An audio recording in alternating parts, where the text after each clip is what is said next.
Smoking causes cancer. Smoking kills. புகைப்பிடித்தல் புற்றுநோயை உண்டாக்கும் மற்றும் உயிரை கொல்லும். Consumption of alcohol is injurious to health. மது அருந்துதல் உடல் நலத்திற்கு கேடு விளைவிக்கும். Be safe, don't drink and drive. பாதுகாப்பாக இருப்பீர், மது அருந்துவிட்டு வாகனம் ஓட்டாதீர்.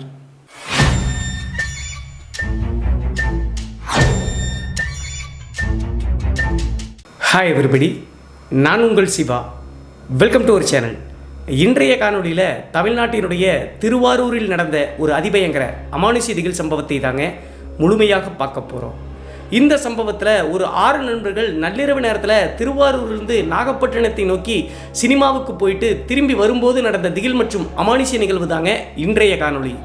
ஸோ இன்றைய காணொலியும் கொஞ்சம் கூட சுவாரஸ்யம் மற்றும் த்ரில்லிங் குறையாமல் நீங்கள் அப்படியே எதிர்பார்க்கலாங்க. இதுபோன்று உங்களுடைய வாழ்க்கையிலும் ஏதாவது திகில் சம்பவம் நடந்துருந்துச்சுன்னா இந்த மின்னஞ்சல் மூலியமாக அதை ஷேர் பண்ணலாங்க. ஒருவேளை மின்னஞ்சலில் டைப் பண்ணுறது கஷ்டமாக இருந்துச்சு அப்படின்னா நம்ம சேனலோட இன்ஸ்டாகிராம் லிங்கை கீழே டிஸ்கிரிப்ஷனில் கொடுத்துருக்காங்க. அதில் போய் ஃபாலோ பண்ணிவிட்டு வாய்ஸ் நோட்டாங்க கூட ஷேர் பண்ணலாங்க. இது வரைக்கும் நம்ம சேனலை நீங்கள் சப்ஸ்கிரைப் பண்ணாமல் பார்த்துட்டு இருந்தாலும் சரி, புதிய பார்வையாளராக இருந்தாலும் சரி, வீடியோக்கு கீழே இருக்கக்கூடிய சப்ஸ்கிரைப் பட்டன் மற்றும் பெல் ஐக்கான் இரண்டையுமே கிளிக் பண்ணிடுங்க. நம்ம ஷோக்குள்ளே போகலாம்.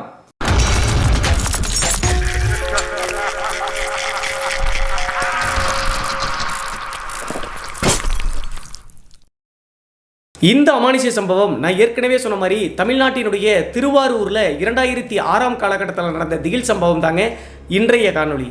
இந்த சம்பவத்தை நம்மளுக்கு மின்னஞ்சல் மூலியமாக ஷேர் பண்ணது பாசில் அப்படிங்கிற நம்ம சேனலினுடைய நண்பருங்க. இந்த நிகழ்வு இவருக்கு நடந்ததா அப்படின்னு சொல்லி பார்த்தா ஆமாங்க, 2006 காலகட்டத்தில் இந்த பாசில் மற்றும் இன்னும் 5 பேர், மொத்தம் 6 நண்பர்கள் சினிமாவுக்கு போயிட்டு நள்ளிரவு நேரத்தில் திரும்பி வரும்போது நடந்த ஒரு தவறான செய்கை காரணத்தினால நடந்த சம்பவம் தாங்க இந்த சம்பவம். அப்படி என்ன நடந்துச்சு அப்படின்னு சொல்லி பார்த்தா, இந்த பாசில் அப்படிங்கிறவர் பேரில் பார்த்தாவே தெரியுங்க, ஒரு இஸ்லாம் குடும்பத்தை சேர்ந்தவர். அது மட்டும் இல்லாமல் தற்போது குவைத் நாட்டில் வேலை செஞ்சுட்டு இருக்காருங்க. இவர் குவைத் நாட்டுக்கு போனதே இந்த அமானுஷ்ய சம்பவத்தால் பாதிக்கப்பட்டு பயந்து போய் தாங்க இவங்க குடும்பத்தார் அவர் அனுப்பி வச்சிருக்காங்க. அப்போதிலிருந்து தற்போது வரைக்கும் குவைத்தில் தாங்க வேலை செஞ்சுட்டு இருக்காரு. கல்யாணம் ஆனாலும் கூட என்ன நடந்துச்சு அப்படின்னு சொல்லி பார்த்தா, இந்த பாசில் அப்படிங்கிறவர் 2006 காலகட்டத்தில் தன்னுடைய நெருங்கிய நண்பர்களோடு நல்லா ஜாலியாக தாங்க இருந்திருக்காரு. நான் ஏற்கனவே சொன்ன மாதிரி இவருடைய சொந்த ஊர் திருவாரூர்லேருந்து கிட்டத்தட்ட ஒரு 10 கிலோமீட்டர் தள்ளி இருக்கக்கூடிய ஒரு கிராமங்க. அந்த கிராமத்தில் பாசிலுக்கு நெருங்கிய நண்பர்கள் ஒரு 5 பேருங்க. அதில் மிகவும் முக்கியமான நபர் அசார் அப்படின்னு சொல்லக்கூடிய நபருங்க. இவருடைய பேரை மட்டும் நல்லா ஞாபகம் வச்சுக்கோங்க இந்த கதைக்காக. அது மட்டும் இல்லாமல் இந்த பாசில் அப்படிங்கிறவர் 2006 காலகட்டத்தில் வாடகை காரை ஓட்டிகிட்டு இருந்திருக்காருங்க. சொந்த கார் கூட கிடையாதுங்க. ஒரு நபரினுடைய காரில் தான் டிரைவர் வேலையாக செஞ்சுட்டு இருந்திருக்காருங்க. எவ்வளவு வேலை இருந்தாலும் வாரத்தினுடைய கடைசி நாளில் தன்னுடைய நண்பர்களோடு செலவழிப்பது இந்த பாசிலுக்கு வழக்கங்க. அப்போது என்ன பண்ணுவாங்க அப்படின்னா, நான் ஏற்கனவே சொன்ன மாதிரி இந்த அசார் உட்பட மீதம் 4 பேர், மொத்தம் இந்த 6 பேரும் சேர்த்து வாரம் அவருடைய கிராமத்திலிருந்து நாகப்பட்டினத்திற்கு சினிமாவுக்கு போயிட்டு வருவதை வழக்கமாக வச்சுருந்துருக்காங்க. ஒவ்வொரு வாரமும் தவறாமல் போயிட்டு வருவாங்க. வாரத்தினுடைய கடைசி நாள் வாடகை இருந்தாலும் கூட அதை தவிர்த்து வருவாருங்க இந்த பாசில் தன்னுடைய நண்பர்களோடு திரைப்படம் போவதற்கு. அதே மாதிரி 2006 காலகட்டத்தில் ஒரு வாரத்தினுடைய கடைசி நாளுங்க, இந்த பாசிலோடு சேர்த்து மொத்தம் 6 பேர் 3 பைக் எடுத்துகிட்டு சினிமாவிற்காக நாகப்பட்டினத்தை நோக்கி கிளம்புறாங்க. இந்த பாசில் அப்படிங்கிற ஒரு கார் டிரைவர் அப்படிங்கிற காரணத்தினால இவர்கிட்ட மட்டும்தான் லைசன்ஸ் இருக்குங்க. மற்ற 5 பேர்த்துக்கிட்டையும் லைசன்ஸ் கிடையாதுங்க. இந்த 6 பேரும் 3 பைக்கில் கிளம்புவாங்க, டபுள்ஸா. இதில் மிகவும் குறிப்பிடப்பட வேண்டிய விஷயம் என்ன அப்படின்னு சொல்லி பார்த்தா, வாரத்தினுடைய கடைசி நாள் நாகப்பட்டினத்திற்கு போய் சினிமாவுக்கு போயிட்டு வந்தாங்க அப்படின்னா வரக்கூடிய வழிப்பாதையில் காவல்துறையினுடைய செக் போஸ்ட் இருக்குங்க. அந்த செக் போஸ்ட்டை இவங்க தவிர்த்து தாங்க ஆகணும். நான் ஏற்கனவே சொன்ன மாதிரி பாசிலை தவிர மற்ற யாருக்கிட்டையும் லைசன்ஸ் கிடையாதுங்க. அதனால் இவங்க என்ன பண்ணுவாங்கன்னா, மெயின் ரோட் வழியாக போகாமல் குறுக்கு வழி பாதை இருக்குங்க. அந்த குறுக்கு வழி பாதை கிராமங்களுடைய வழித்தடத்தில் இருக்கக்கூடிய பாதைங்க. அந்த ஷார்ட்கட் ரூட்டில் தான் சினிமாவுக்கு போயிட்டு திரும்பி வருவாங்க. அதே மாதிரி தான் 2006 காலகட்டத்தில் அந்த வாரத்தினுடைய கடைசி நாள் இந்த 6 பேரும் 3 பைக் எடுத்துகிட்டு சினிமாவுக்கு கிளம்புறாங்க. சினிமா பார்த்துட்டு திரும்பி ரிட்டர்ன் வரும்போது நான் ஏற்கனவே சொன்ன மாதிரி 3 பைக்கில் 6 பேர் தனித்தனியாக வந்துட்டு இருக்காங்க. அது மட்டும் இல்லாமல் அந்த குறுக்கு வழி பாதையான கிராமத்தினுடைய ரோட்டில் தாங்க வந்துட்டு இருக்காங்க. இப்படி வந்துட்டு இருக்கும்போது இவங்களுக்கு ஒரு சின்ன சிக்கல் இருக்குங்க. வாரம் போகும்போதெல்லாம் அது என்ன சிக்கல் அப்படின்னு சொல்லி பார்த்தா, நாகப்பட்டினத்திலிருந்து இவங்களுடைய கிராமத்திற்கு வரக்கூடிய ஒரு குறிப்பிட்ட பகுதிங்க. அந்த பர்டிகுலர் வில்லேஜை தாண்டும் போது வில்லேஜினுடைய ரோடு சைடில் நிறைய தெருநாய்கள் இருக்குங்க. அந்த தெருநாய்கள் இவங்க பைக்கில் வரும்போதெல்லாம் துரத்துக்கிட்டே குலைச்சிக்கிட்டே வருவாங்க. அதற்கு பயந்து போய் அன்றைய நாள் இந்த பாசில் அப்படிங்கிறவர் ஒரு முக்கியமான முடிவு எடுக்கிறாருங்க. அந்த குறிப்பிட்ட கிராமம் வருவதற்கு கொஞ்சம் தூரம் முன்னாடியே ரோட்டில் சைடில் பைக்கை நிறுத்துறாருங்க. நிறுத்திட்டு என்ன பண்ணுறாரு அப்படின்னா, ரோட்டினுடைய சைடு பகுதியில் ஏதாவது மரக்குச்சிகள் கிடக்குதா அப்படின்னு சொல்லிட்டு தேடுறாருங்க. அப்போது ஒரு 3 அடி 4 அடிக்கு ஒரு பெரிய மூங்கில் ஒன்று இருந்திருக்குங்க. அந்த மூங்கில கையில் எடுத்துட்டு பாசில் தன்னுடைய பைக்கினுடைய பின்னாடி உட்காந்துருக்கக்கூடிய அசார் கையில் கொடுக்குறாருங்க. எதுக்காக அப்படின்னு சொல்லி கேட்கும்போது, நாய்கள் துரத்துச்சு அப்படின்னா இந்த குச்சியை வச்சு விரட்டுடா அப்படின்னு சொல்லி கையில் கொடுத்துட்றாருங்க. அந்த மூங்கில கையில் எடுத்துக்கிட்டு அசார் வந்து பைக்கினுடைய பின்னாடி உட்காந்துட்டு பாசில் வந்து முன்னாடி உட்காந்து வண்டி மூவ் ஆகி போயிட்டு இருக்குங்க. எப்போதுமே பாசிலுடைய பைக் தான் முன்னாடி போகுங்க. அதனால தான் அவங்க வந்து குச்சியை கையில் எடுத்துட்டாங்க. அதற்கடுத்து எப்போதும் இந்த நாய்கள் அதிகமாக இருக்கக்கூடிய அந்த வில்லேஜ் சைடு வர்றாங்க. அங்கே இன்னும் ஒரு முக்கியமான விஷயம் என்ன அப்படின்னு சொல்லி பார்த்தா, அந்த வில்லேஜினுடைய சைடு பகுதி முழுவதுமே ஆறு ஒன்று போயிட்டு இருக்குங்க, ரிவர். அந்த ஆற்றுக்கும் இவங்க போகக்கூடிய அந்த ரோடுக்கும் கிட்டத்தட்ட ஒரு 10 அடி 20 அடி தூரம் தாங்க இருக்கும். ஸோ அந்த ரிவர் ஒட்டி வரக்கூடிய அந்த ரோட்லேயே வந்து பைக் வந்துட்டு இருக்கும்போது நாய்கள் ஏதாவது இருக்குதா அப்படின்னு சொல்லிட்டு தேடி தேடி பார்க்குறாருங்க. அப்போது எந்த நாயும் அங்கே இல்லைங்க. அதற்கடுத்து சரி நல்ல வேலை அப்படின்னு சொல்லிட்டு கரெக்டாக அந்த நாய்கள் இருக்கக்கூடிய பகுதியை கொஞ்சம் தூரம் தள்ளி இனிமேல் அந்த குச்சி தேவைப்படாதரா தூக்கி வீசு அப்படின்னு சொல்லிட்டு பாசில் சொல்கிறாருங்க. அப்படி சொன்ன அடுத்த செகண்டே இந்த அசார் அப்படிங்கிறவர் அந்த மூங்கில வேகமாக தூக்கி வீசுறாருங்க அந்த ரிவர் இருக்கக்கூடிய சைடை நோக்கி. நான் ஏற்கனவே சொன்ன மாதிரி ரோடுக்கும் அந்த ரிவருக்கும் ஒரு 10 அடி டிஸ்டன்ஸ் தாங்க இருக்கும். அந்த 10 அடி முழுவதுமே புதர்கள் அண்டி போய் தாங்க இருக்கும். எப்போதுமே ஆறு இருந்துச்சு அப்படின்னா அங்கே பசுமை அதிகமாக இருக்கும் இல்லையா, அதனால் அந்த புதரில் யார் இருக்காங்க என்ன அப்படின்னு சொல்லிட்டு பாசிலும் பார்க்கலைங்க, அசாரும் பார்க்கல. ஆனால் இவங்க அந்த மூங்கில் மரத்தை வீசும்போது ஒரு பெரிய ஷாக் ஒன்று நடந்திருக்குங்க. அது இவங்களுக்கே தெரியாது என்ன நடந்துச்சு அப்படின்னு சொல்லி பார்த்தா, அந்த அசார் வந்து அந்த மூங்கில தூக்கி வீசும்போது ரிவர் போகக்கூடிய சைடு கரையோரத்தில் ஒரு 16-17 வயது இருக்கக்கூடிய ஒரு பெண்ணுங்க. அந்த பெண் வந்து ரெஸ்ட் ரூம் போவதற்காக உட்காந்துருப்பாங்களாட்டிருக்கு அந்நேரத்துக்கு. இவங்க பைக்கில் வரதை பார்த்துட்டு பெண்கள் பெரும்பாலும் யாராவது வந்தாங்க அப்படின்னா ரெஸ்ட் ரூம் போகும்போது மறைஞ்சிக்குவாங்க இல்லையா, மறைஞ்சிக்கலாம் அப்படின்னு சொல்லிட்டு ஓரமாக மறைஞ்சிருப்பாங்களாட்டிருக்கு அந்த புதரில். அதையெல்லாம் பார்க்காத இந்த அசார் மற்றும் பாசில் என்ன பண்ணுறாங்க அப்படின்னா, அந்த குச்சியை நேராக தூக்கி வீசும்போது கரெக்டாக அந்த ஆற்றினுடைய கரையோரம் ஒட்டி நின்றுக்கூடிய அந்த பெண் மேலேயே விழுந்திருக்குங்க. அந்த குச்சி நல்லா பலமாக இருந்த காரணத்தினால இவங்களும் வேகமாக வீசின காரணத்தினால கரெக்டாக அந்த ஆற்றுக்கும் கரை ஒட்டி அந்த பெண்மணி நின்றுருக்காங்க. அந்த குச்சி விழுந்து அந்த பெண் கீழே விழுந்தாங்க அப்படின்னா ஆற்றுக்குள்ளே தான் விழுகணும், சரிவு மாதிரி இருக்கும். அதே மாதிரி அந்த குச்சி துரதிருஷ்டவசமாக அந்த பெண்ணினுடைய காலில் விழுந்து தடிக்கு வந்து ஆற்றுக்குள்ளே விழுந்துட்டாங்க. அந்த பெண்ணுக்கு 16-17 வயது இருந்தாலும் கூட நீச்சல் தெரியாதாட்டு இருக்குங்க. அந்த ஆற்றுல எப்போதுமே தண்ணி வந்து வேகமாகவும் கொஞ்சம் அதிகமாக தாங்க இருக்கும். உள்ளே இறங்கினாங்கன்னா மூழ்கிடுவாங்க. கரெக்டாக அந்த மூங்கில் தப்பை விழுந்த உடனே அந்த பெண் ஆற்றுல தவறி விழுந்துட்டாங்க. அதெல்லாம் தெரியாத இந்த பாசில் மற்றும் அசார் மற்ற நண்பர்கள் எல்லாருமே நேராக கிராமத்துக்கு வந்து சேர்ந்துட்டாங்க. ஆனால் அந்த ஆற்றுக்குள்ளே விழுந்த பெண் நீச்சல் தெரியாமல் அந்த ஆற்றுலேயே உயர விட்டுட்டாங்க அப்படின்னு சொல்லிட்டு யாருக்கும் அப்போது தெரியலிங்க. எப்போது தங்களால் ஒரு பெண் இறந்தாங்க அப்படின்னு சொல்லிட்டு தெரிஞ்சுக்கிட்டாங்க அப்படின்னு சொல்லிட்டு இந்த வீடியோவை தொடர்ந்து பாருங்க, உங்களுக்கு புரியும். இந்த நிகழ்வுக்கு பின்பு கரெக்டாக ஒரு 4 நாள் 5 நாள் இல்லைங்க, இந்த பாசில் மற்றும் மற்ற நண்பர்கள் மொத்தம் 6 பேரும் சேர்ந்து அவங்களுடைய ஊரில் இருக்கக்கூடிய ஒரு குளம் இருக்குங்க. அந்த குளத்தில் போய் குளிச்சுட்டு வருவது வழக்கங்க மதிய நேரத்தில். அப்போது சம்மர் சீசன் அப்படிங்கிற காரணத்தினால குளத்தில் போய் குளிக்கலாம் அப்படின்னு சொல்லிட்டு இந்த பாசிலோடு சேர்த்து மொத்தம் 6 பேரும் போய் குளிக்க போகிறாங்க. குளிக்க போனவங்க குளிச்சு முடிச்சு கரெக்டாக ஒரு 2 மணி தோராயமாக இருக்குங்க மதியம். எல்லாரும் கிளம்பலாம் அப்படின்னு சொல்லிட்டு கிளம்பி நேராக அந்த குளத்துலேருந்து கிட்டத்தட்ட கொஞ்சம் தூரம் தள்ளி ஒரு பெரிய மரம் இருக்குங்க. அந்த மரத்தில் தான் ஆற்றுக்கு போகிறவங்க இலைப்பாருவாங்க நிழலுக்காக. அந்த மரத்தில் போய் இலைப்பாரிட்டு இருக்காங்க. சில பேர் வந்து அந்த மரத்துக்கடியில் தான் வந்து துணியை மாற்றுவாங்க. அதே மாதிரி 6 பேரும் வந்து துணியை மாற்றிட்டு இருக்கும்போது இந்த அசார் அப்படிங்கிற நபர் மட்டும் என்ன பண்ணார் அப்படின்னா, தான் கட்டிட்டு இருக்கக்கூடிய லுங்கி ஈரமாக இருக்குது அப்படின்னு சொல்லிட்டு ஏற்கனவே போட்ட துணிகளை போட்டுவிட்டு லுங்கி எடுத்து போய் அலாசிட்டு வர அப்படின்னு சொல்லிட்டு கிளம்புறாருங்க. மற்ற நண்பர்கள் எல்லாமே வீட்டில் போய் அலாசிக்கலாம்னு சொல்லி சொல்லும்போது அசார் மட்டும் அம்மா திட்டுவாங்க, நான் போய் அலாசிட்டு வந்தர்ற அப்படின்னு சொல்லி சொல்கிறாருங்க. சரி நீ மட்டும் போடா அப்படின்னு சொல்லிட்டு பாசில் சொல்லியிருக்காருங்க. அசாரும் சரி குளத்தை தான் போய் அலாசி போட்டு வரப்போற அப்படின்னு சொல்லிட்டு நேராக கிளம்பிட்டாருங்க. மீதம் இருக்கக்கூடிய 5 பேரும் அந்த மரத்து நிழல்லையே இந்த அசாருக்காக வெயிட் பண்ணிட்டு இருக்காங்க.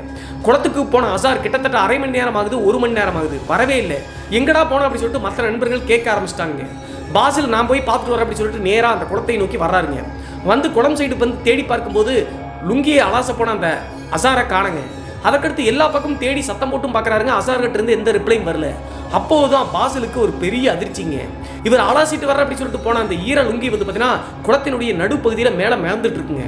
அதை பார்த்த உடனே பாசிலுக்கு தூக்கி வாரி போட்டுருச்சுங்க. நான் ஏற்கனவே சொன்ன மாதிரி அசாருக்கு நீச்சல் தெரியாதுங்க. நண்பர்களோடு குளிக்க போகும்போது கரையோரத்தில் உட்காந்து தாங்க குளிப்பார். ஆனால் அவர் அலாசப்போன அந்த லுங்கி வந்து பார்த்தீங்கன்னா இப்போது குளத்தினுடைய நடுப்பகுதியில் இருக்கிறத பார்த்து இவருக்கு புரிஞ்சிச்சுங்க, ஏதோ விபரீதம் நடந்திருக்கு அப்படின்னு சொல்லிட்டு. அதற்கடுத்து அசார் அசார் அப்படின்னு சொல்லிட்டு சத்தம் போட்டு அழுகவே ஆரம்பிச்சிட்டாருங்க பாசில். பாசில் சத்தம் போடுறதை பார்த்து மரத்துக்கடியில் இருந்த மற்ற நண்பர்களும் ஓடி வந்துட்டாங்க. என்ன ஆச்சு அப்படின்னு சொல்லி கேட்கும்போது அவனுடைய லுங்கி வந்து பார்த்தீங்கன்னா அங்கே மேலே மிதக்குதுரா, ஆளை காணும்னு சொல்கிறாங்க.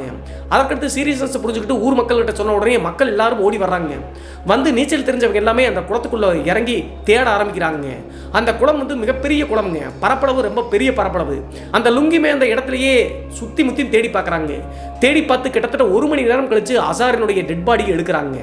அசார் இவங்க நினைச்ச மாதிரியே இறந்து போயிட்டாருங்க. குளத்தினுடைய நடுப்பகுதியில் அவருடைய டெட் பாடி கிடக்குது.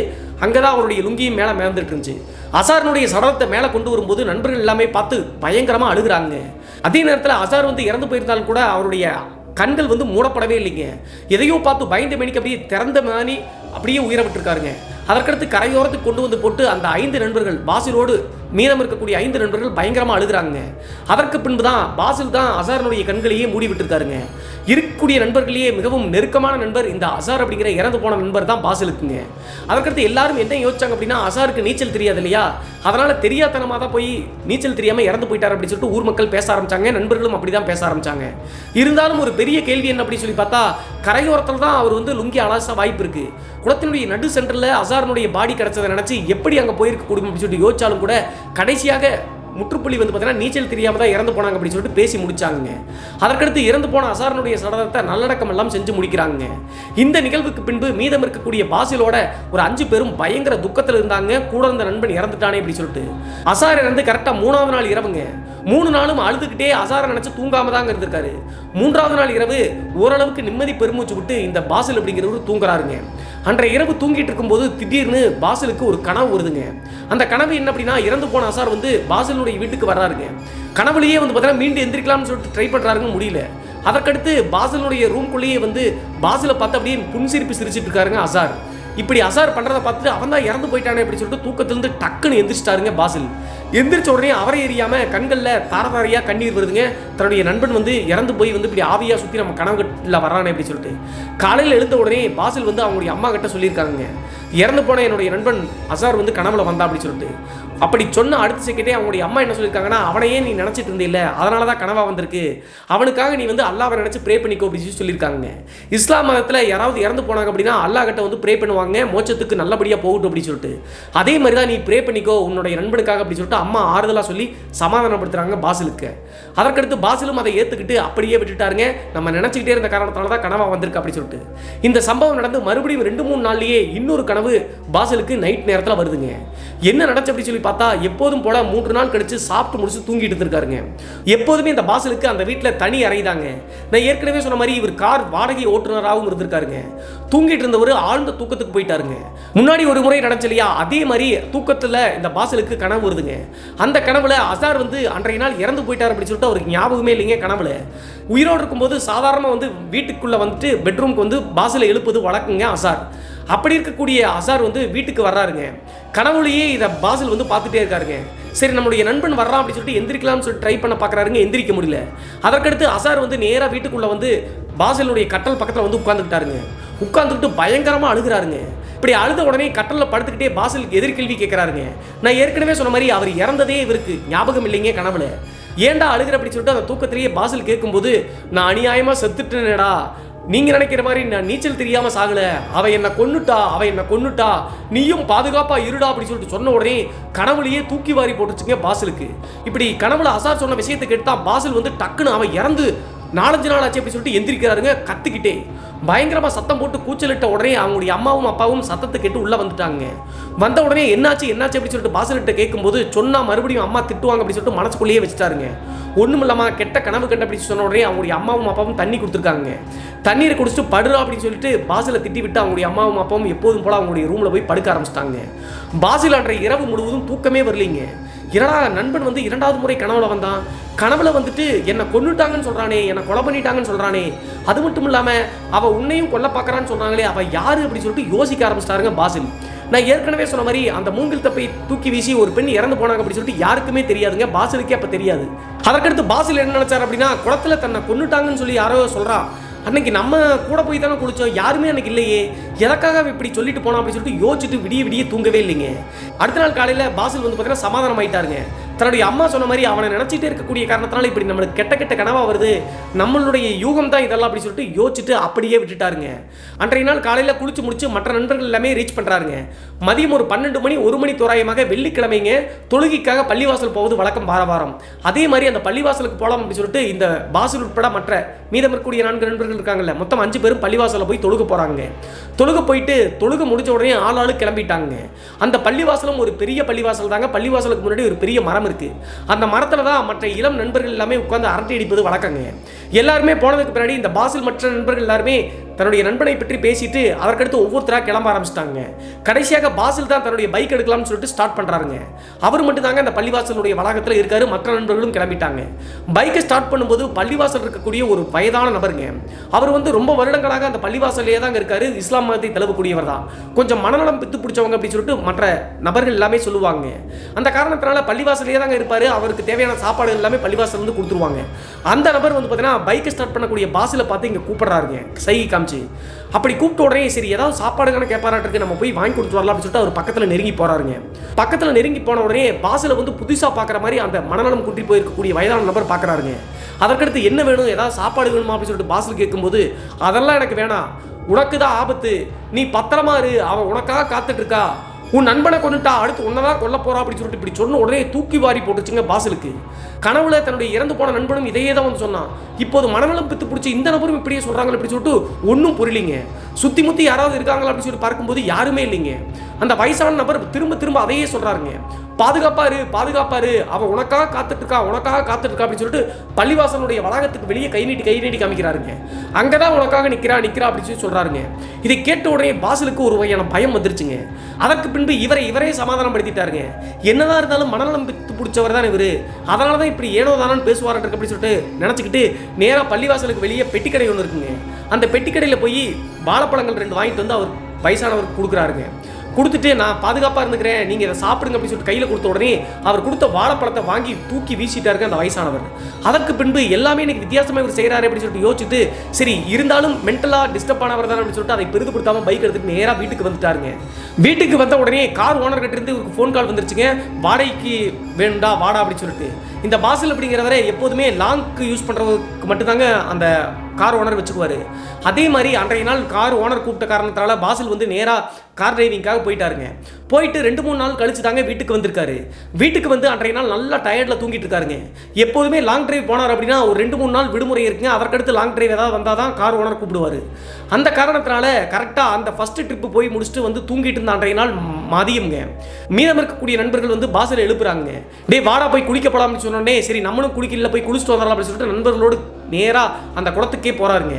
இறந்து போன தன்னுடைய நண்பன் அசார் இறந்த பிறகு அந்த குளத்துக்கு போகாம தாங்க இருந்தாங்க. ஆனால் கிட்டத்தட்ட 1 வாரம் 10 நாளைக்கு மேலான காரணத்தினால மறுபடியும் அந்த குளத்தில் போய் குளிக்கலாம்னு சொல்லிட்டு கிளம்புறாங்க. ஆனால் போய் குளிக்கும்போது எப்போதும் குளிக்கக்கூடிய, அதாவது அசார் இறந்து போன அந்த ஏரியாவில் குளிக்காம அந்த ஏரியா வந்து பெரிய ஏரியா குளம்னு சொன்னோம் இல்லையா, வேறு ஒரு ஏரியாவில் போய் குளிக்க ஆரம்பிக்கிறாங்க இந்த பாசில் உட்பட. அந்த குளம் பக்கத்தில் போன உடனே இறந்து போன நண்பன் அசாரை நினச்சி அப்படியே மனமுருக வேண்டிட்டு அதற்கடுத்து வேற ஒரு ஏரியாவில் போய் குளிச்சுட்டு இருக்கும்போது இவங்களுக்குள்ள கொஞ்சம் புத்துணர்வு பெறலாம், இதையே நினச்சிட்டுனா நம்மளுக்கு நல்லா இருக்காது அப்படின்னு சொல்லிட்டு இவங்களுக்குள்ளேயே டிஸ்கஸ் பண்ணிட்டு குளத்தில் வந்து ஒரு விளையாட்டு விளையாடுவாங்க. நீச்சல் அடிச்சுக்கிட்டே போகணும். இந்த இறந்து போன அசாருக்கு மட்டும் தான் நீச்சல் தெரியாது, மற்ற எல்லாத்துக்குமே 5 பேருக்கு நீச்சல் தெரியும், பாசில் உட்பட. ஸோ அந்த காரணத்தினால ஆழமான இடத்துக்கு வந்து பார்த்தீங்கன்னா நீச்சல் அடிச்சுட்டே போவாங்க. யார் வந்து அவங்கள துரத்தி நீச்சல் அடிச்சுட்டே போய் தொடறாங்களோ அவங்க வந்து அவுட்டு அப்படிங்கிற மாதிரி இந்த கேம் விளையாடுவாங்க. நம்மளுடைய ரிலாக்ஸேஷனுக்காக தன்னுடைய நண்பனை மறப்பதற்காக அப்படி விளையாடலாம் அப்படின்னு சொல்லிட்டு முடிவெடுத்து 5 பேரும் விளையாட ஆரம்பிக்கிறாங்க அன்றைய மதிய நேரம் அந்த குளத்தில். அப்படி அந்த கேம் விளையாடிட்டே இருக்கும்போது இந்த பாசில் அப்படிங்கிறவர் குளத்தினுடைய ஒரு பர்டிகுலர் இடத்துக்கு ஆழமான இடத்துக்கு போயிட்டாருங்க. அந்த இடத்துக்கு போன உடனே மற்ற நண்பர்கள் எல்லாமே கொஞ்சம் தள்ளி தாங்க இருக்காங்க. அந்த நேரத்தில் திடீர்னு பாசிலுக்கு ஒரு பெரிய ஷாக்கு நடக்குதுங்க. என்ன நடந்துச்சு அப்படின்னு சொல்லி பார்த்தா குளத்தினுடைய அடிப்பகுதிக்குள்ள பாசிலை பிடிச்சி யாரோ வேகமாக காலை பிடிச்சி இழுக்கிற மாதிரி ஒரு உணர்வுங்க. பாசில் வந்து தப்பிக்க எவ்வளவோ கஷ்டப்படுறாருன்னு முடியல. அந்த டைமில் பாசில் வந்து தன்னை காப்பாற்றுவதற்காக கத்துறாருங்க. ஆனால் மற்ற நண்பர்கள் என்ன பண்ணிட்டாங்க அப்படின்னா விளையாட்டா சும்மா கிண்டல் பண்ணுறா அப்படின்னு சொல்லிட்டு அசால்ட்டாக பார்த்து சிரிச்சுக்கிட்டு அவங்களுடைய வேலையை பார்த்துட்டு இருக்காங்க. அதற்கு பின்பு மறுபடியும் பாசில் வந்து உள்ளே வந்து இழுத்த உடனே அல்லாஹு அக்பர் அப்படின்னு சொல்லிட்டு சத்தம் போடுறாருங்க. சத்தம் போட்ட அடுத்த செகண்டே ஏதோ ஒரு ஃபுல் பவர் எனர்ஜி வந்த மாதிரிங்க பாசிலுக்கு. யாரோ ஒரு நபர் அவருடைய முடியை பிடிச்சி அப்படியே வேகமாக கரைக்கு சல்லுன்னு இழுத்துட்டு வர மாதிரி ஒரு உணர்வுங்க. அல்லாஹ் அக்பர் அப்படின்னு சொல்லிட்டு சத்தம் போட்ட உடனே பாசில் வந்து பார்த்தீங்கன்னா சல்லுன்னு கரை ஓரமாக இழுத்துட்டு வந்து ஒரு பவர் வந்து விட்டுருச்சுங்க. அதற்கடுத்து என்னடா எல்லாமே அதிசயமாக நடக்குது அப்படின்னு சொல்லிட்டு வேகமாக கரைக்கு ஓரமாக ஓடி வந்துட்டாருங்க. அதற்கு பின்பு தான் மற்ற 4 நண்பர்கள் என்னடா ஆச்சு உனக்கு அப்படின்னு சொல்லி கேட்குறாங்க. ஏன்டா ஆபத்துன்னு சொல்லி கூப்பிட்டா இப்படி பண்ணுறீங்களாடா, யாரோ என்னை காலோடு பிடிச்சி இழுத்த மாதிரி அப்படின்னு சொன்ன உடனே மற்ற 4 நண்பர்களும் சிரிக்க ஆரம்பிச்சிட்டாங்க.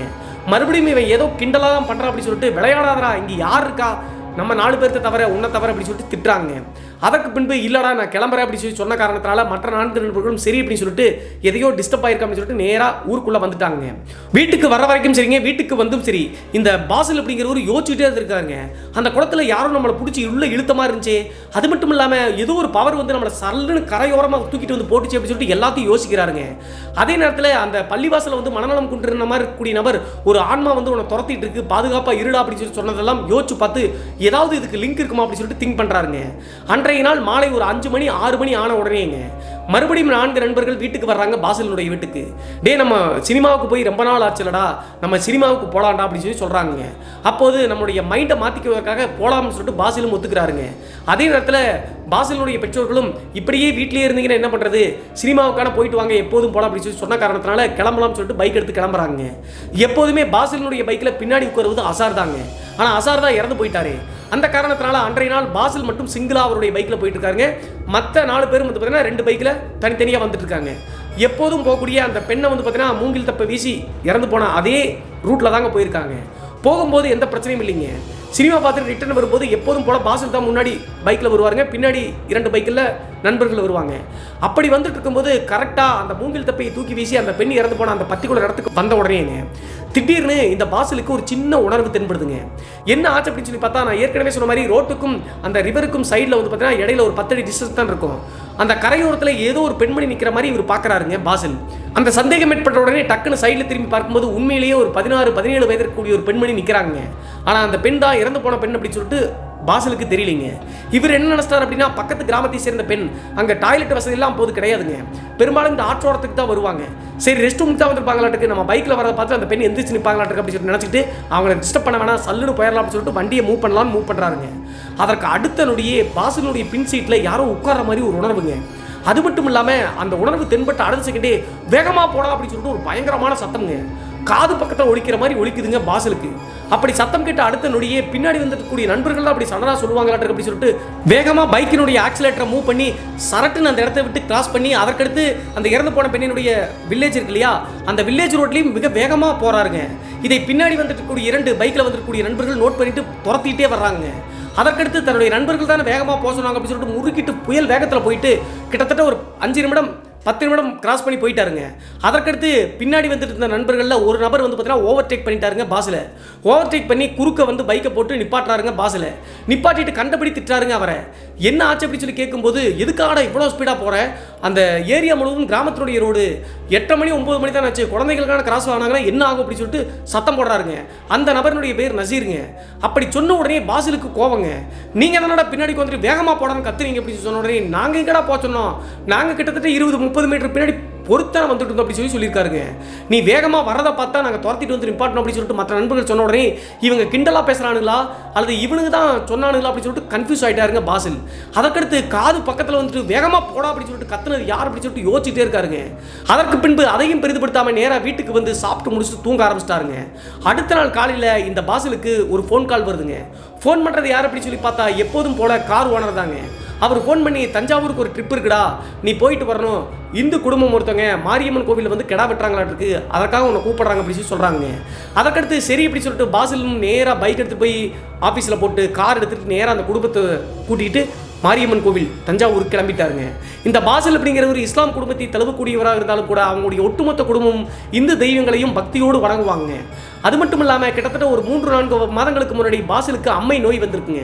அப்போது பாசிலுடைய அம்மா அப்பா என்ன பண்ணியிருக்காங்க அப்படின்னா, மாரியம்மன் கோவில் லோக்கல் இருக்கக்கூடிய மாரியம்மன் கோவிலில் போய் பொங்கல் வச்சு அம்மை நோய்க்கான அந்த தீவிரமான சிகிச்சை எல்லாம் பண்ணியிருக்காங்க. அதற்கு பின்பு தான் அம்மை நோயிலிருந்து விடுபட்டு இருக்காருங்க. அந்த காரணத்தினால இந்து தெய்வங்களாக இருந்தாலும் பாசிலும் சரிங்க அவங்களுடைய குடும்பத்தாரும் நல்ல பக்தியோடு கும்பிடுவாங்க. அதே மாதிரி அந்த தஞ்சாவூருக்கு போகக்கூடிய அந்த குடும்பத்தாரை கொண்டு வந்து அந்த கோவில் முன்னாடி இறக்கி விடுறாருங்க.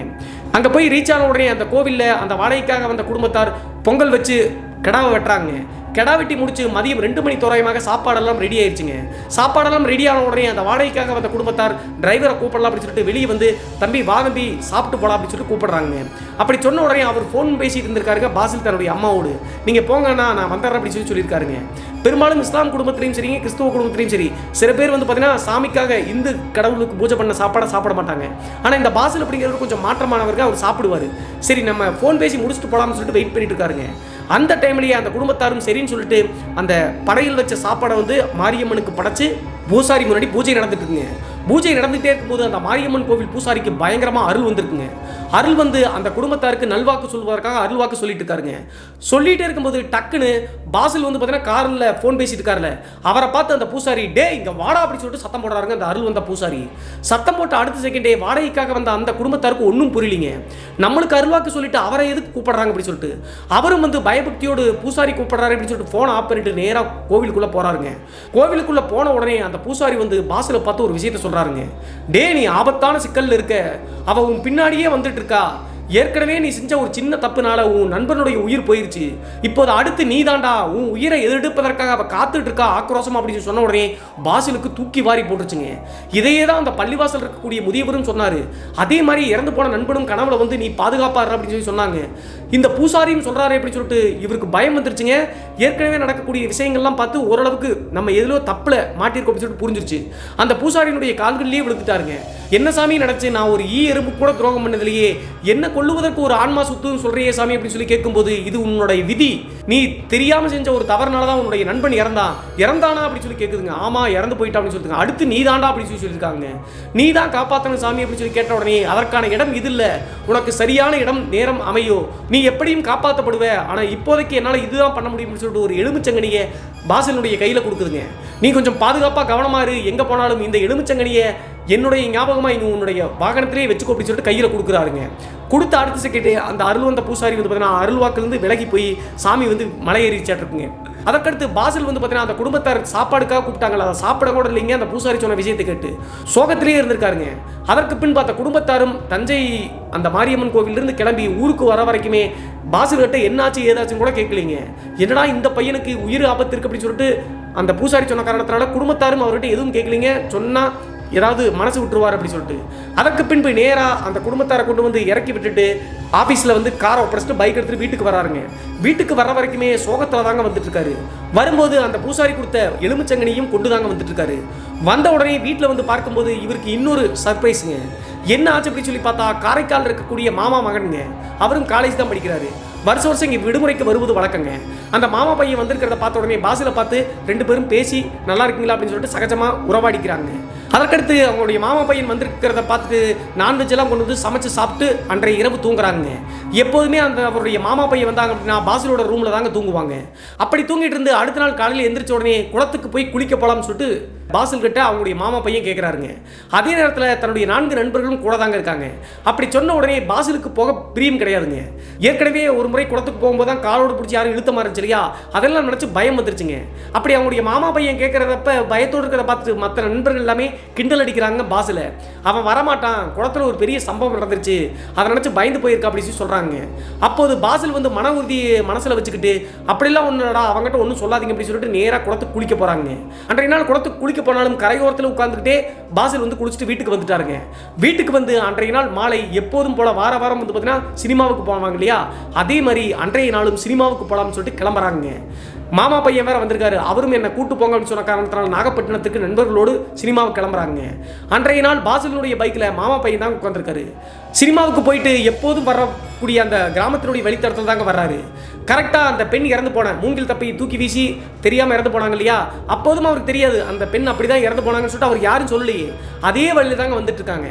கரெக்டாக அந்த மூங்கில் தப்பையை வீசின அந்த பர்டிகுலர் இடத்துக்கு வந்த உடனே பாசிலுடைய பைக் அப்படியே ஆஃப் ஆயிடுச்சுங்க. எல்லாரும் சேர்த்து பைக்கை ஸ்டார்ட் பண்ணி பார்க்குறாங்க, முடியல. அதற்கடுத்து மணி 8:30 மணி 9 மணி அப்படிங்கிற காரணத்தினால அந்த ஊரை சேர்ந்த ஒரு வாலிபர் ஒருத்தர் வர்றாருங்க. வந்துட்டு என்னாச்சு அப்படின்னு சொல்லி கேட்கும்போது பைக் இப்படி ஆஃப் ஆயிடுச்சுங்க, ஸ்டார்ட் ஆக மாட்டேங்குது அப்படி சொல்லி சொல்கிறாங்க. நம்மளுடைய கிராமத்தை தாண்டி கொஞ்சம் தூரம் போனீங்க அப்படின்னா லெஃப்ட் சைடில் ஒரு மெக்கானிக் ஷாப் இருக்குது, அங்கே இந்த பைக் எடுத்துகிட்டு போயிருங்க, அங்கே போனீங்கன்னா சரி பண்ணிக்கலாம் அப்படின்னு சொல்லிட்டு அந்த உள்ளூர்கார வாலிபர் சொல்கிறாருங்க. அதற்கு பின்பு மீதம் இருக்கக்கூடிய 2 பைக்கில் இருக்கு இல்லையா, அந்த பைக் மூலியமாக காலை வச்சு அப்படியே தள்ளி விட்டு வருவாங்கல்ல, அதே மாதிரி அந்த நண்பர்களுடைய பைக்கினுடைய உதவியோடு சேர்த்து அந்த பாசலுடைய பைக்கை அந்த மெக்கானிக் செட்டுக்கு கொண்டு வந்துட்டாங்க. மெக்கானிக் செட்டுக்கு கொண்டு வந்து நிப்பாட்டின உடனே மெக்கானிக் வந்து கிளம்ப ரெடியாக இருக்காருங்க. 9 மணி இரவான காரணத்தினால பைக் வந்த உடனே என்னாச்சு அப்படின்னு சொல்லி கேட்குறாங்க. இப்போ ரிப்பேர் ஆயிடுச்சுங்க கொஞ்சம் பாருங்க அப்படின்னு சொன்ன காரணத்தினால சரின்னு சொல்லிட்டு அந்த மெக்கானிக் எல்லா பக்கம் பார்க்குறாருங்க. பைக்கு எல்லாமே செக் பண்ணி பார்க்குறாருங்க, நார்மலாக தான் இருக்குது. ஏற்கனவே வந்து பைக் ஸ்டார்ட் ஆக மாட்டேங்குது அப்படின்னு சொல்லிட்டு போன உடனே சொன்ன காரணத்தினால மெக்கானிக்கும் கிக்கர் அடிச்சு ஸ்டார்ட் பண்ணாமையே தாங்க செக் பண்ணி பார்த்துட்டு இருக்காரு. அதற்கு பின்பு எல்லாமே சரியாக தான் இருக்குது. நான் ஒரு தடவை கிக்கர் அடித்து பார்க்குறேன் அப்படின்னு சொல்லிட்டு மெக்கானிக்ஸ் வந்து பார்த்தீங்கன்னா கிக்கர் அடிக்கிறாரு. அடித்த ஒரு செகண்ட்லேயே வண்டி ஸ்டார்ட் ஆயிடுச்சுங்க. அதற்கு பின்பு மெக்கானிக் வந்து திட்டுறாருங்க, என்ன விளையாடுறீங்களா வீட்டுக்கு போகிற டைமில், பைக் நல்லா தானே வேலை செய்யுது அப்படின்னு சொல்லி சொன்ன உடனே மற்ற எல்லாத்துக்குமே பெரிய ஷாக்குங்க. ஏன்னா நம்ம அத்தனை டைம் அத்தனை பேர் கிக் பண்ணமே ஸ்டார்ட் ஆகலை, இப்போது ஸ்டார்ட் ஆகிடுச்சு அப்படின்னு சொல்லிட்டு அதையும் பெரிதுபடுத்தாமல் அதற்கு பின்பு நேராக வீட்டுக்கு வந்து சேர்ந்துட்டாங்க. வீட்டுக்கு வந்து அன்றைய நாள் இரவு நடந்ததா ஒரு பயங்கரம் அப்படி சொல்லலாங்க. இந்த மாமா பையன் வந்து பைக்கில் போயிட்டு கூட வந்தார்ல, பைக் வந்து அந்த இடத்துல ஆஃப் ஆச்சுல்ல, மாமா பையன் பின்னாடி வரும்போது அப்போதே மாமா பையனை பொசஸ் பண்ணி வச்சாட்டுங்க அந்த இறந்து போன கன்னி பெண்ணுடைய ஆன்மா. ஆனால் அதெல்லாம் தெரியாம தான் வீட்டுக்கு வந்திருக்காங்க. அதை உறுதிப்படுத்தும் வகையில் கரெக்டாக பைக் வந்து ஆஃப் ஆகி மெக்கானிக் ஷெட்டில் வர வரைக்குமே மாமா பையன் அது வரைக்கும் கலகலப்பாக பேசிட்டு வந்தவன் பைக் ஆஃப் ஆன இடத்துலேருந்து வீட்டுக்கு வர வரைக்கும் பாசிலோட பேசவே இல்லைங்க. சகஜமாக வந்து எப்போதும் பேசுகிற மாதிரி பாசில் பேசிட்டு இருக்காருங்க, இவர் பதில் பேசவே இல்லை. சரி ஏதாவது டயர்டாக இருப்பா அப்படின்னு சொல்லிட்டு பெரிதுபடுத்தாமல் விட்டாங்க. வீட்டுக்கு வந்து சாப்பிட்டு முடிச்சுட்டு தூங்கினவங்க தாங்க. எப்போதும் போல பாசிலினுடைய அறையில் தாங்க அந்த மாமா பையன் தூங்கிட்டு இருக்காரு. நைட்டு ஒரு 1 மணி 1:30 மணி இருக்குங்க. மூச்சு திணறல் ஏற்பட்டு தன்னை யாரோ தாக்குற மாதிரி பாசிலுக்கு உணர்வுங்க. டக்குன்னு முடிச்சு பார்க்கும்போது பாசிலுக்கு ஒரு பெரிய அதிர்ச்சிங்க. இவர் நினைச்ச மாதிரியே பக்கத்தில் படுத்திருந்த மாமா பையன் நெஞ்சு மேலே ஏறி உட்காந்து பாசில கொல்ற மாதிரி ட்ரை பண்ணுறாருங்க. கண்ணெல்லாம் அப்படியே விகாரமான தோட்டத்தில் முடியெல்லாம் நட்டுக்குச்சுங்க அந்த மாமா பையனுக்கு. கஷ்டப்பட்டு தப்பிக்கலாம் முயற்சி செய்கிறாருங்க, முடியல. அதற்கடுத்து ரொம்ப ட்ரை பண்ணி பக்கத்தில் செவரு இருந்துருக்குங்க, அதை கால் மூலியமாக உதச்சி வந்து பார்த்தீங்கன்னா கத்திருக்காருங்க. கத்தின உடனே பாசிலனுடைய அம்மா அப்பா ஓடி வந்துட்டாங்க. ஓடி வந்து என்னடா ஆச்சு அப்படின்னு சொல்லி கேட்கறதுக்குள்ள பாசில கண்ட மேனிக்கு தாக்கி வந்து பார்த்தீங்கன்னா கொல்ல ட்ரை பண்ணுற அளவுக்கு பண்ணிட்டு இருக்காருங்க. என்னாச்சு அப்படின்னு சொல்லிட்டு பாசிலுடைய அம்மா அப்பா கேட்கும்போது எந்த வித பதிலும் சொல்ல மாட்டேங்கிறாருங்க. பாசிலுக்கும் ஒன்றும் புரியல. அந்த டைம்லேயே மாமா பையன் என்ன சொல்கிறாருன்னா, இவனை கொல்லாமல் விட மாட்டேன், இவனை கொன்னுட்டு தான் நான் போவேன்னு கத்துறாருங்க. அப்போது பாசிலுடைய அம்மா அப்பா என்ன நினைச்சிட்டாங்க அப்படின்னா, ஏதோ 2 பேத்துக்கும் சண்டை வந்துருச்சாட்டிருக்கு, அதனால தான் இப்படி பண்ணுறாங்க அப்படின்னு சொல்லிட்டு கண்ட்ரோல் பண்ண முடியாத காரணத்தினால அந்த பெட்ரூமுடைய அறையில் அந்த மாமா பையனை லாக் பண்ணி வந்து பார்த்தீங்கன்னா பாசில வெளியே கூப்பிட்டு வந்துட்டாங்க. அதற்கடுத்து ரூமுக்குள்ள வந்துட்டே கண்ட மணி கத்துறாருங்க அந்த மாமா பையன், என்னை வெளியே விடுங்க, அவனை நான் கொல்லணும்னு சொல்லிட்டு விகாரமாக கத்துறாங்க. அவன் சத்தம் போட்ட கூச்சலை கேட்டு பக்கத்து வீட்டுக்காரங்க எல்லாமே ஓடி வந்துட்டாங்க. பக்கத்து வீட்டில் இருக்கக்கூடிய ஒரு வயதான மூதாட்டிங்க அந்த ரூம்குள்ளே இருந்துக்கிட்டே மாமா பையன் பேசுகிறதெல்லாம் கேட்டுகிட்டே இருந்திருக்காங்க. அப்போது அவன் என்ன கொண்டுட்டான்ல, அவனை மட்டும் நான் நிம்மதியை விட மாட்டேன், ஏற்கனவே அவன் இன்னொருத்தனை கொண்டுட்டேன், இவனையும் நான் கொல்லுவேன் அப்படின்னு சொன்ன உடனே எல்லாத்துக்கும் தூக்கி வாரி போட்டுச்சுங்க. ஏன்னா வித்தியாசமாக பேசுகிறானே அப்படின்னு சொல்லிட்டு. அப்போது அந்த வயசான மூதாட்டி உள்ளே இருக்கிறது நார்மலான பையன் கிடையாது, அவனை ஏதோ பொசஸ் பண்ணியிருக்கு, அதனால தான் இப்படி பேசுகிறான், அவனை காப்பாற்றணும், நீங்கள் நாகூர் தர்காவுக்கு கூட்டு போயிருங்க அப்படின்னு சொல்லிட்டு அந்த மூதாட்டி சொல்கிறாங்க. உடனே அந்த மாமா பையனை நாகூர் தர்காவுக்கு கூட்டு போவதற்காக ரெடி ஆகிறாங்க. அப்போது லோக்கலில் இருக்கக்கூடிய பள்ளிவாசல் இருக்கக்கூடிய ஒரு ஊழியர் வந்து பார்த்தீங்கன்னா கதவை திறந்து மாமா பையனை கண்ட்ரோல் பண்ண பார்க்குறாருங்க. எவ்வளோ கண்ட்ரோல் பண்ணி அந்த பையன் கண்ட்ரோல் ஆகவே மாட்டேங்கிறாங்க. பாசிலையே பார்த்து கொல்ல தான் ட்ரை பண்ணுறான். அப்போது தான் பாசிலுக்கு டக்குன்னு ஒரு ஞாபகம் வருதுங்க. அந்த தஞ்சாவூர் மாரியம்மன் கோவிலில் பூசாரி கையில் கொடுத்தாருல எலுமிச்சங்கனி, அந்த எலுமிச்சங்கனியை இவருடைய பாதுகாப்புக்காக ரூமில் தாங்க வச்சிருக்காரு. ஒரு நிமிஷம் இருங்க அப்படின்னு சொல்லிட்டு வேக வேகமாக ஓடி போய் அந்த எலுமிச்சங்கனியை கொண்டு வந்து மாமா பையனுடைய கையில் வைக்க ட்ரை பண்ணுறாருங்க. அந்த எலுமிச்சங்கனியை கையில் கொண்டு வர பயங்கரமாக துடிக்கிறாங்க மாமா பையன். அதற்கடுத்து அந்த கனியை கையில் கொடுத்த உடனே சாந்தமாயிட்டாங்க அவங்களுடைய மாமா பையன். அதற்கடுத்து அந்த பையனை காரில் தூக்கி போட்டு நேராக நாகூர் தர்காவுக்கு கூப்பிட்டு போகிறாங்க. நாகூர் தர்காவுக்கு போனோடனே பயங்கர கூட்டம் இருந்துருக்குங்க. நாகூர் தர்காவிலையும் இந்த மாதிரி பேய் ஓட்டுவது அந்த மாதிரி கொஞ்சம் ஃபேமஸ் தாங்க. அப்படி இருக்கக்கூடிய அந்த பேய் ஓட்டக்கூடிய ஒரு நபர் ஊழியர்கிட்ட போய் உட்கார்ந்துட்டாங்க. உட்கார்ந்த உடனே அவருடைய கையில் மாமா பையனுடைய கையில் வச்சிருக்கக்கூடிய எலுமிச்சங்கனியை அந்த தர்கா ஊழியர் பார்க்குறாருங்க. பார்த்துட்டு அந்த எலுமிச்சங்கனியை அவன் கையிலிருந்து எடுங்க அப்படின்னு சொல்லி சொல்கிறாருங்க. எலுமிச்சங்கனியை எடுத்தது தாங்க அடுத்த செகண்டே அந்த மாமா பையன் வந்து பார்த்தீங்கன்னா அலறி அடிச்சுக்கிட்டு பெண் குரலில் பேசுகிறாங்க. ஆவேசமாக பேசுறது மட்டும் இல்லாமல் பாசில் பக்கத்தில் நிற்கிறாருல அவரை கொல்ல ட்ரை பண்ணுறாருங்க. அதற்கடுத்து அந்த ஊழியர் வந்து பேய் ஓட்டக்கூடிய ஊழியர் ரிச்சுவல் மாதிரி பண்ணி கண்ட்ரோல் பண்ணி உட்கார வச்சிட்டாருங்க. நீ யார், எதற்காக அவனை கொல்ல ட்ரை பண்ணுற அப்படின்னு சொல்லிட்டு கேட்குறாருங்க. பாசிலுக்கும் ஒன்றும் புரியலிங்க, எதற்காக அந்த பையனுடைய உடம்பு இருக்கக்கூடிய ஆன்மா நம்மளை கொல்ல ட்ரை பண்ணுது, இதையே தானே பூசாரி சொன்னார் அப்படின்னு சொல்லிட்டு. அப்போது நீ தாண்டா என்னை கொன்ன, அதனால தாண்டா உன்னை கொல்ல பார்க்குறேன், உன் நண்பனை கொல்லிட்டல, அடுத்து நீ தாண்டா அப்படின்னு சொன்ன உடனே பாசிலுடைய அம்மா அப்பாவுக்கு ஒன்றும் புரியலிங்க. காலில் விழுந்து கதறாங்க, என் பையன் ஏதாவது தப்பு பண்ணியிருந்தா மன்னிச்சிருமா, நீ யாராக இருந்தாலும் பரவாயில்ல. ஏன்னா அந்த பெண்ணினுடைய குரலில் பேசக்கூடிய காரணத்தினால மாமா பையனுடைய உடம்புல இருக்கக்கூடியது ஒரு பெண்ணினுடைய ஆன்மா அப்படின்னு சொல்லிட்டு புரிஞ்சிச்சுங்க. அப்போது அப்படியெல்லாம் நான் விட மாட்டேன், இவனால தான் நான் செத்தேன், இவனை நான் கொல்லாமல் விட மாட்டேன்னு சொல்லிட்டு திருப்பி சொல்லுதுங்க. அதற்கடுத்து அந்த தர்கா ஊழியர் கண்ட்ரோல் பண்ணி என்ன ஆச்சு, நீ யார், எப்படி இவனால் இறந்த அப்படின்னு சொல்லி சொல்லு அப்படின்னு சொல்லி சொல்லும்போது எல்லாத்தையும் ஒன்றும் விடாமல் சொல்லுதுங்க. அந்த முதல் முறை சினிமாவுக்கு போயிட்டு திரும்பி வரும்போது அந்த மூங்கில் தப்பை அசார்கிட்ட கையில் எடுத்து பாசில் கொடுத்தது, கிளம்பும்போது தூக்கி வீசலான்னு சொல்லும்போது அசார் வந்து தூக்கி வீசும்போது கரையோரத்தில் நின்று அந்த பெண் மேலே விழுந்து ஆட்டுக்குள்ளே விழுந்து இறந்து போனது, எல்லா விஷயத்தையும் சொல்லிடுச்சுங்க. நான் ஒரு ஏழ்மையான குடும்பத்தை சேர்ந்த பெண், என் பேர் லட்சுமி, எனக்கு இன்னொரு தங்கச்சி இருக்கா, என் அம்மா அப்பா என்னுடைய வருமானத்தில் தான் வாழ்ந்துட்டு இருந்தாங்க, அவங்க ரொம்ப கஷ்டப்பட்டுட்டு இருக்காங்க, அது மட்டும் இல்லாமல் வாழ்வாதாரத்துக்கே கஷ்டப்படுறாங்க, அந்த டைமில் இவன் என்னை கொன்னுட்டான், இவனையும் நான் கொல்லாமல் விட மாட்டேன் அப்படின்னு சொல்லுதுங்க. எல்லாத்தையும் புரிஞ்சுக்கிட்ட பாசில் ஓன்னு அழுகிறாருங்க. இது எதுவுமே எங்களுக்கு தெரியாது, குச்சியை தூக்கி வீசினது மட்டும் தான் தெரியும், அது உங்கள் மேலே பட்டு நீங்கள் விழுந்திருப்பீங்க அப்படின்னு சொல்லிட்டு எனக்கு எப்படி தெரியும் அப்படின்னு சொல்லிட்டு அழுகிறாருங்க. அப்போதும் அந்த ஆன்மா உன்னால தானே இறந்தேன், என் குடும்பத்துக்கு இந்த சிக்கல் உன்னால தானே அப்படின்னு சொல்லி சொன்னோடனே பாசிலுடைய அம்மா அப்பா காலில் மறுபடியும் அந்த மாமா பையனுடைய காலில் விழுந்து அழுகிறாங்க. அந்த உடம்பில் இருக்கக்கூடிய பெண்ணுடைய ஆன்மாகிட்ட உன் குடும்பத்துக்கு என்ன வேணாலும் செய்கிறோம், என் பையனுடைய உயிரை மட்டும் கொடுத்துரு, எங்களுக்காக விட்டுரு அப்படின்னு சொல்லிட்டு கேட்குறாங்க. அதற்கடுத்து எனக்கு இந்த நிலைமைக்கு ஏற்பட்ட இவனை கொண்டு தான் தீர்வு அப்படின்னு சொல்லிட்டு சொன்ன காரணத்தினால தர்கா ஊழியர் ரிச்சுவல்லாம் பண்ணி ஓரளவுக்கு கண்ட்ரோல் கொண்டு வந்துட்டாருங்க. கொண்டு வந்த பிறகு அவனுடைய உயிர் எடுக்க தவிர மற்ற என்ன சொன்னாலும் நான் செய்ய சொல்கிறேன் அப்படின்னு சொல்கிறாங்க. அதற்கடுத்து வேறு வழி இல்லாமல் அந்த பெண்ணினுடைய ஆன்மா என்ன சொல்லுது அப்படின்னா, குடும்பத்தோடு போய் இறந்து போன அந்த லட்சுமி அப்படிங்கிற பெண்ணினுடைய அம்மா அப்பா இருக்காங்க அந்த கிராமத்தில், இப்படி தான் இறந்தாங்கன்னு சொல்லுதுங்க. ஆனால் அப்படி சொன்னால் இவங்களுக்கு போலீஸ் கேஸ் ஆகுங்க.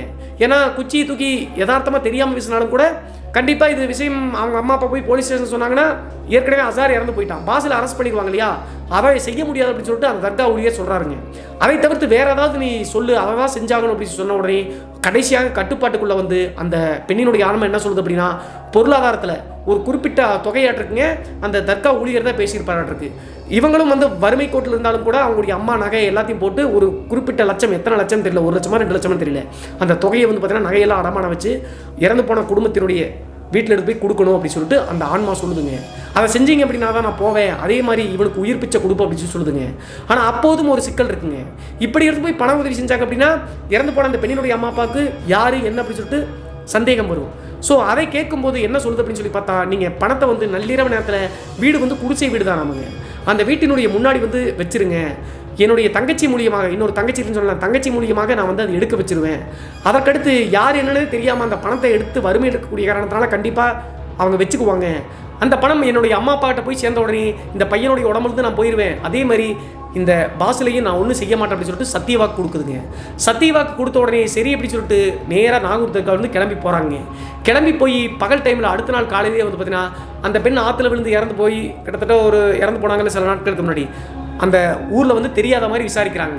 விசாரிக்கும் போது அந்த குடிசையை காமிச்சிடுறாங்க அந்த உள்ளூர்காரங்க, இப்படி தான் இறந்து போனாங்க, அந்த பெண் ஆற்றுல வந்து நீச்சல் தெரியாமல் இறந்து போயிட்டாங்க அப்படின்னு தாங்க சொல்லியிருக்காங்க. அன்றைய நாள் பகலில் கேட்டு விசாரித்து முடிச்சு நைட்டு வந்து அந்த குடிசையில் போய் முன்னாடி எடுத்து போய் ஒரு தட்டு மாதிரி வச்சு நிறைய பொருட்களை வச்சு அந்த பணத்தையும் வச்சு விட்டு திரும்பி ரிட்டர்ன் வந்துட்டாங்க. அதுக்கடுத்து தான் எப்படியும் வந்து பார்த்தீங்கன்னா என்னுடைய அம்மா அப்பாவை எடுக்க வச்சிருன்னு சொல்லிச்சு இல்லையா, கண்டிப்பாக எடுத்திருப்பாங்க. திரும்பி ரிட்டர்ன் வந்த உடனே பாசிலுடைய அம்மா அப்பா என்ன பண்ணிட்டாங்க அப்படின்னா, மறுபடியும் இங்கே இருந்தால் உயிருக்கான ஆபத்து ஏற்படும் அப்படின்னு சொல்லிட்டு மனசுக்குள்ளேயே நினச்சிக்கிட்டு குவைத்துக்கு அனுப்பி வச்சிட்டாங்க. நண்பர்கள் உற்சார் உதவியோடு விசா அப்புறம் பாஸ்போர்ட்லாம் ஏற்பாடு பண்ணி குவைத்தில் வந்து பார்த்தீங்கன்னா பாசில அனுப்பி வச்சிட்டாங்க கிட்டத்தட்ட 2-3 நாள்லேயே. ஆனால் இவங்க பணத்தை எடுத்து போய் வச்சுட்டு வந்த பின்னாடி அந்த மாமா பையனுடைய உடம்புல மறுபடியும் அந்த பெண்ணினுடைய ஆன்மா வரவே இல்லைங்க, சொன்ன வாக்கு ஏற்பட்ட மாதிரி. அதே நேரத்தில் என்னதான் இருந்தாலும் பயம் இருக்கும் இல்லையா, தன்னுடைய மகனுக்கு ஏதாவது ஆபத்தாயிருன்னு சொல்லிட்டு குவைத்துக்கு அனுப்பினவங்க தாங்க. 2006 காலகட்டத்தில் குவைத்துக்கு போனவர் தாங்க. இந்த பெருந்தொற்று டைமில் தான் ரிட்டர்ன் வந்திருக்காரு. வந்து இருந்தாலும் கூட அந்த பெண் இறந்து போன அந்த கிராமத்து சைடு போகவே இல்லையாமங்க இந்த பாசில் அப்படிங்கிறவர். மறுபடியும் அந்த பெருந்தொற்று காலம் முடிஞ்ச பின்னாடி குவைத்துக்கே போயிட்டாராமங்க. இப்போது திருமணமானாலும் கூட தன்னுடைய மனைவியோடு குவைத்தில் தான் குழந்தைகளோடு இருக்க பிரதர், இங்கேயே நாங்கள் செட்டில் ஆகிட்டோம் அப்படின்னு சொல்லிட்டு இந்த பாசில் அப்படிங்கிறது சொல்லி முடிச்சாருங்க. தெரிஞ்சோ தெரியாமலோ நாங்கள் பண்ண ஒரு சின்ன தவறு காரணத்தினால ஒரு பெண்ணினோட உயிர் போயிடுச்சு அப்படின்னு சொல்லிட்டு நினைக்கும் போது இப்போது வரைக்கும் நான் வருத்தத்தில் தான் இருக்கேன். அதே நேரத்தில் நாங்கள் செஞ்ச சின்ன தவறு காரணத்தினால தன்னுடைய நண்பன் இறந்ததை நினச்சி இப்போதும் நான் வருத்தப்படுறேன் அப்படின்னு சொல்லிட்டு இந்த பாசில் சொல்லி முடிச்சாராங்க. இதில் ஒரு குறிப்பிடப்பட வேண்டிய விஷயம் என்ன அப்படின்னு சொல்லி பார்த்தா, அந்த குளத்தில் வந்து பார்த்தீங்கன்னா ஒரு டைம் பாசில் வந்து உள்ளே இழுக்க யாரோ ஒரு ஆன்மா இழுக்கிற மாதிரி ட்ரை பண்ணிச்சு இல்லையா, அப்போது ஒரு பவர் மாதிரி வந்து காப்பாற்றினது நீங்கள் எல்லாம் அல்லாஹ் அப்படின்னு சொல்லிட்டு நினச்சிருப்பீங்க. ஆனால் உண்மையிலேயே அந்த இடத்துல காப்பாற்றினது இறந்து போன தன்னுடைய நண்பனான அசார் தானாமுங்க. அதையும் வந்து அந்த நாகூர் தர்காவில் பள்ளிவாசலில் சொல்லியிருக்காங்க, அந்த பெண்ணுடைய ஆன்மாவே சொல்லியிருக்கு. இவனை கொல்லலாம்னு சொல்லிட்டு முயற்சி செய்யும்போது அந்த ஆன்மா இறந்து போன அந்த நண்பனுடைய ஆன்மா வந்து காப்பாற்றுச்சு அப்படின்னு சொல்லியிருக்காங்க. அதை இப்போது வரைக்கும் நான் நினச்சிட்டு இருக்கேன் பிரதர் அப்படின்னு சொல்லிட்டு இந்த பாசில் அப்படிங்கிறது சொல்லி முடிச்சாருங்க. இந்த சம்பவத்தை பற்றிய உங்களுடைய கருத்து என்ன அப்படி சொல்லிட்டு மறக்காம கமெண்ட் பாக்ஸில் கமெண்ட் பண்ணுங்க. இது போன்று உங்களுடைய வாழ்க்கையிலும் ஏதாவது திகில் சம்பவம் நடந்துருச்சுன்னா இந்த மின்னஞ்சல் மூலியமாக அதை ஷேர் பண்ணலாங்க. ஒருவேளை மின்னஞ்சல் டைப் பண்ணுறது கஷ்டமாக இருந்துச்சு அப்படின்னா நம்ம சேனலுடைய இன்ஸ்டாகிராம் லிங்க்கை கீழே டிஸ்கிரிப்ஷனில் கொடுத்துருக்காங்க, அதில் போய் ஃபாலோ பண்ணிவிட்டு வாய்ஸ் நோட்டாக கூட ஷேர் பண்ணலாங்க. மீண்டும் ஒரு த்ரில்லிங்கான அமானுஷ எபிசோடுடன் உங்களை சந்திக்கும் வரை நான் உங்கள் சிவா.